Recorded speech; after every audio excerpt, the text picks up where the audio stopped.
अस्सलाम वालेकुम। उम्मीद है आप सब खैरियत से होंगे। फैक्ट्स विद अली आबिद में हमें इंडिया से 10 सवालात मौसूल हुए थे।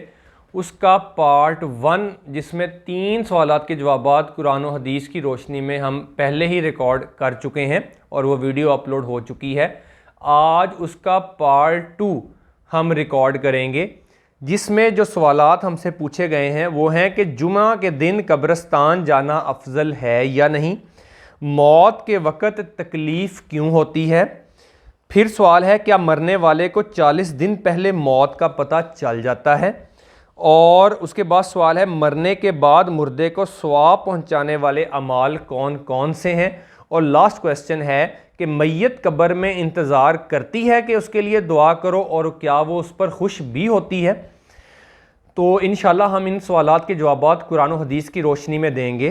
पहला सवाल है जुमा के दिन कब्रिस्तान जाना अफजल है या नहीं। तो कुछ ज़ईफ़ रवायतों में ये मौजूद है, लेकिन अफजल ये है कि जब भी टाइम मिले ज़रूर जाएं, क्योंकि नबी करीम सल्लल्लाहु अलैहि वसल्लम ने फरमाया, सही मुस्लिम की हदीस है कि मैं तुम्हें कब्रों पर जाने से रोकता था, अब मैं तुम्हें हुक्म देता हूँ कि कब्रों पर जाओ ताकि तुम्हें आखिरत की याद आए। कब्रिस्तान जाने का मकसद आखिरत की याद है, और दुआ तो घर बैठकर भी हो जाती है, जिस तरह के अस्सलामु अलैना व अला इबादिल्लाहिस सालिहीन हम हर नमाज में पढ़ते हैं, और हमारी इस दुआ का असर तमाम मोमिनीन मुस्लिमीन मर्द और औरत तक पहुंच जाता है।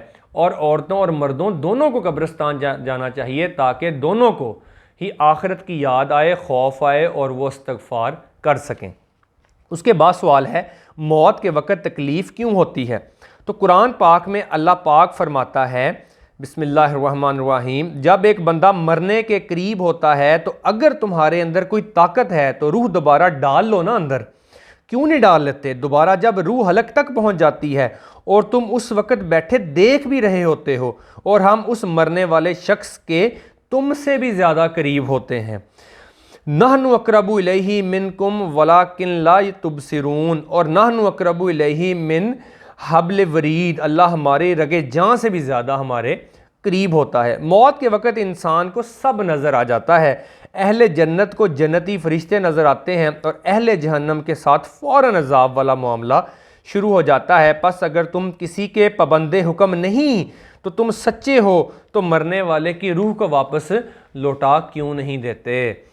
और अब अगर मरने वाला अल्लाह के नेक बंदों से हुआ तो उसके लिए खुशबूदार ग़िज़ाएँ और सरूर वाली जन्नत होगी, और अगर मरने वाला असहाबे यमीन में से हुआ यानी दाएं हाथ वाले नेकोकार लोगों में से, तो ए नबी सल्लल्लाहु अलैहि वसल्लम आप पर सलाम हो उन जन्नतियों का। और अगर मरने वाला गुनाहगार, गुमराह, भटकने वाला, झुटलाने वाला और राह हक से भटकने वाला हुआ, उसके मेहमान नवाजी खोलते हुए पानी से होगी और दाखिल होना पड़ेगा उसको भड़कती हुई दोज़ख की आग में। बेशक जो हम तुमसे यहाँ कर रहे हैं और कह रहे हैं ये हक है, यकीनन ऐसा ही होगा। और ए नबी सल्लल्लाहु अलैहि वसल्लम पाकी बयान कीजिए अपने रब की जो बड़ी अज़मत वाला है। तो तकलीफ़ सिर्फ उस मुर्दे को होगी जो बदकार, झूठा, गुमराह, गुनाहगार और राह हक पर नहीं है, जबकि नेक इंसान के लिए तो खुशबूदार नेक फरिश्तों का दीदार और जन्नत के दरवाज़ों का खोला जाना है। तकलीफ़ नहीं है वैसी जैसी बाएं हाथ वाले को होगी, यानी वो गुनाहगार, गुमराह और बदकार शख्स, मुनाफिक शख्स और काफिर शख्स के साथ जो तकालीफ़ होगी वो नेक शख्स के साथ नहीं होगी। और इस पर एक तफसीली लेक्चर भी आ जाएगा और उसका उन्वान होगा अज़ाब कब्र और कब्र के सवालात। फिर अगला सवाल है क्या मरने वाले को 40 दिन पहले मौत का पता चल जाता है। बिल्कुल भी नहीं, मरने वाले को तब ही पता चलता है जब वो बिल्कुल मरने के वक़्त को पहुंच जाता है। अल्लाह पाक फरमाता है 5 चीज़ें ऐसी हैं जो पोशीदा हैं और जिनका इल्म सवाए मेरे किसी को नहीं है, इनमें से एक मौत है। लिहाजा मौत का किसी शख्स के बारे में इल्म सवाए अल्लाह के किसी को हो ही नहीं सकता, क्योंकि अल्लाह ने साफ साफ बोल दिया कि 5 चीज़ें मैंने ऐसी अपने पास रखी हैं कि उसका इल्म सिर्फ़ और सिर्फ मुझे है। अगला सवाल है मरने के बाद मुर्दे को सवाब पहुंचाने वाले अमाल कौन कौन से हैं, और मैयत क्या कब्र में इंतज़ार करती है कि लोग उसको मिलने आए और क्या उस पर खुश भी होती है। तो सही मुस्लिम की हदीस है कि नबी करीम सल्लल्लाहु अलैहि वसल्लम ने फरमाया कि मरने के बाद इंसान के तमाम अमाल मुनक़ते हो जाते हैं सवाए 3 अमाल के। नंबर 1, सदका जारिया, यानी अपनी ज़िंदगी में कोई ऐसा काम किया जिससे लोग आज भी फ़ायदा उठा रहे हैं, मतलब कि पानी का बंदोबस्त कर दिया, मस्जिद या मदरसे में पंखा लगवा दिया या एसी लगवा दिया, मस्जिद में सफ़ बिछवा दी, किसी गरीब बच्चे की पढ़ाई का ख़र्चा उठा लिया। नंबर 2, दूसरा अमल है इल्म की बात, यानी कुछ भी दीन के लिए सर्व किया, उसमें कोई ऑडियोज़ रिकॉर्ड कर दी, कोई वीडियोज़ रिकॉर्ड कर दी, कोई हाथ से लिख कर रख दिया और लोग मरने के बाद भी उससे फ़ायदा उठाएंगे, तो ये उसके लिए सदका जारिया है। और नंबर 3 है कि नेक औलाद जो उसके लिए दुआ करती है, नेक औलाद के अमाल का सवाब वालदैन को पहुंचता है, और अगर औलाद बुरी है तो उसका वबाल भी वालदैन को पहुंचता है।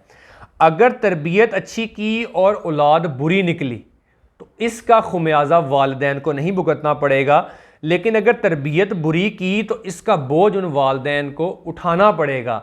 लेकिन इसमें अल्लाह पाक की शान देखें, अगर वालदैन ने अपने औलाद की अच्छी तरबियत नहीं की और बाई चांस औलाद अच्छी निकल आई है, तो उसकी जो नेकियां हैं उसका सवाब भी अल्लाह पाक उन वालदैन को देगा। तो ये हमारे रब की रहमत और शान है।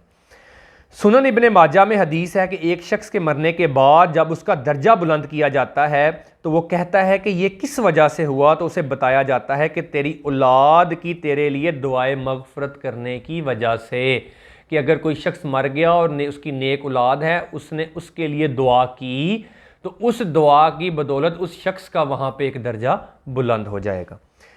इसी तरह मैयत के मरने के बाद उसकी तरफ से जो सदका और खैरात करते हैं उसका सवाब भी उस मैयत को मिलता है। तो 3 अमाल तो हो गए जो अभी हमने डिस्कस किए। चौथा अमल जो उसकी तरफ से सदका और खैरात करेंगे वो कोई भी कर सकता है। सही बुखारी में हदीस मौजूद है कि साद इब्ने उबादा रज़ी अल्लाह ताला अन्हु कहते हैं कि मैं सफ़र पर था और पीछे से मेरी माँ फौत हो गई। फरमाया, अल्लाह के नबी सल्लल्लाहु अलैहि वसल्लम, मैं चाहता हूँ मैं उनकी तरफ से कुछ सदका और खैरात करूं, और क्या मैं उनको नफ़ा पहुंचा पाऊंगा, क्या मेरे इस अमल से उनको नफ़ा मिलेगा? तो आप सल्लल्लाहु अलैहि वसल्लम ने फरमाया, हाँ ज़रूर मिलेगा।